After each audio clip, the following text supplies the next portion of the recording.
we don't do what the apostles did, we will come up with our own ministry template. When they are teaching, we are binding. When they are instructing us, we are breaking.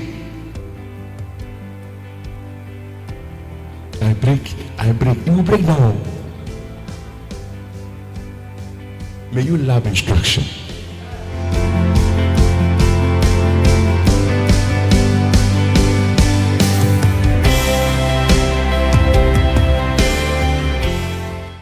I can't express my pain of how people have eaten some forbidden fruits in terms of knowledge, and their lives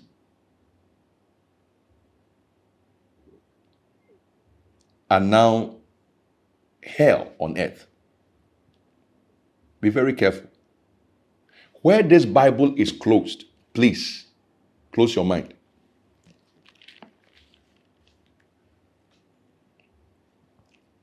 I don't think for a moment it's a subject worth considering.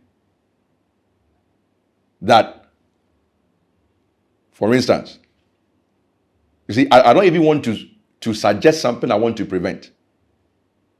Because sometimes people can get so esoteric and super spiritual, which amounts to being not spiritual at all. We're just being sensual and carnal. People want to know what was there before Adam came. What is that to you? No, I mean, what is that to you? What do you get from that? Does it give you power? Or is attention you want? I remember somebody came to a minister and said, what was God doing before he created the world? You see, those kind of questions. The Bible calls it foolish questions. He says, avoid them. Some questions are stupid. Even God's word knows it. And he says, avoid them. Don't entertain it. So, what was God doing before he created the world? What was God doing? Please. Do I have to answer you what I was doing in my house before I came to work? Is that your business? You see, but people want to just know things they don't need to know. And this minister with the wisdom of God said, you know what? He was creating hell for people like you who ask such foolish questions. That was the answer I gave him. I mean, that was a strong one. It was a punch, technical knockout. He was preparing. I don't know how he came with that answer. But I think he was just trying to challenge the senselessness of such a question. There is so much here to be preoccupied with, to go left, right, stay here. Genesis chapter 1 is enough. Don't try to go beyond and find out what was happening before Genesis chapter 1. There is no preface to the Bible. Start from the beginning and move on, and don't ask silly questions.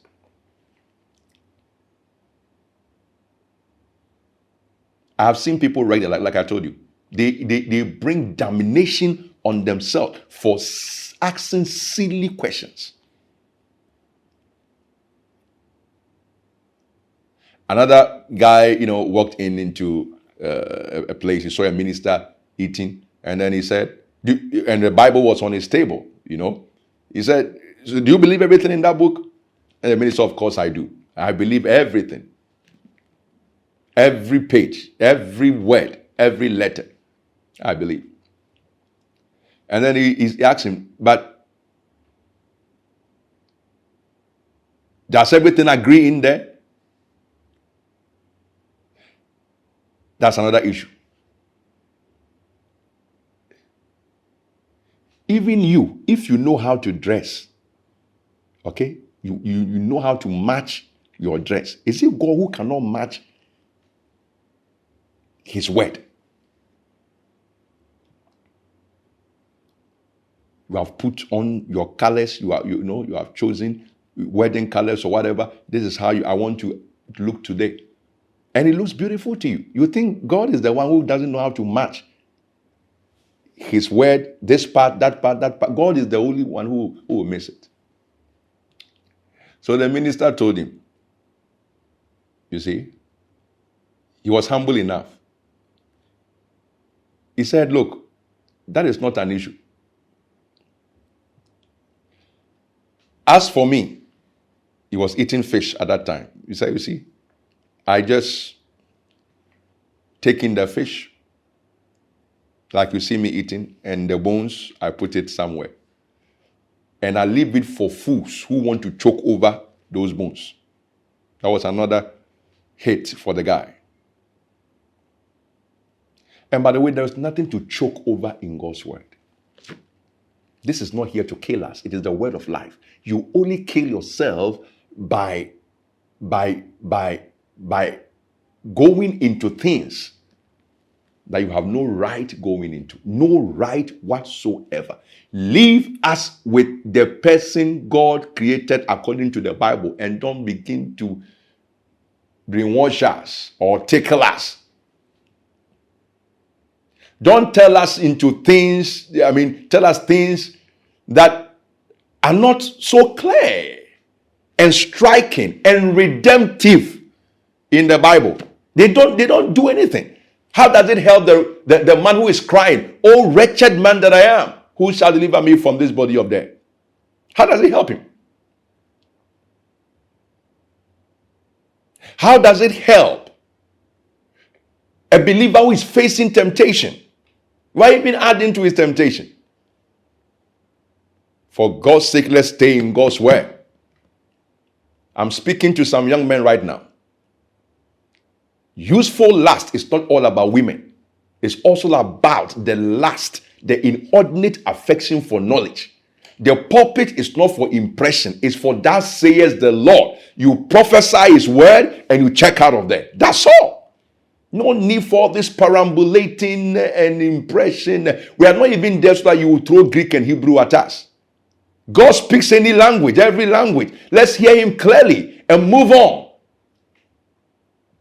And live lives that are God glorifying. And so, no one knows the time. That's the point. You don't know it. I don't know it. I'm not here to come try and tell you that I know. I'm going to go viral if I should just tell you Jesus is coming tomorrow or next week. That's, the world just likes babble of news. Nothing inside. But no one knows. No one knows. No one knows. No one knows. In the meantime, faithfulness. The reason for that concealment is our faithfulness. Be faithful. Be on guard so that the thief will not find you exposed, unguarded. See, I'm talking in parables right now. The day of the Lord comes as a thief in the night. Well, Christ shall come and no one knows the time. Be faithful in the meantime, whilst you don't know the time. But as for coming, he will come. God richly bless you. Steadfastly continue in Apostles' doctrine. I'll see you in the next edition. Keep it there.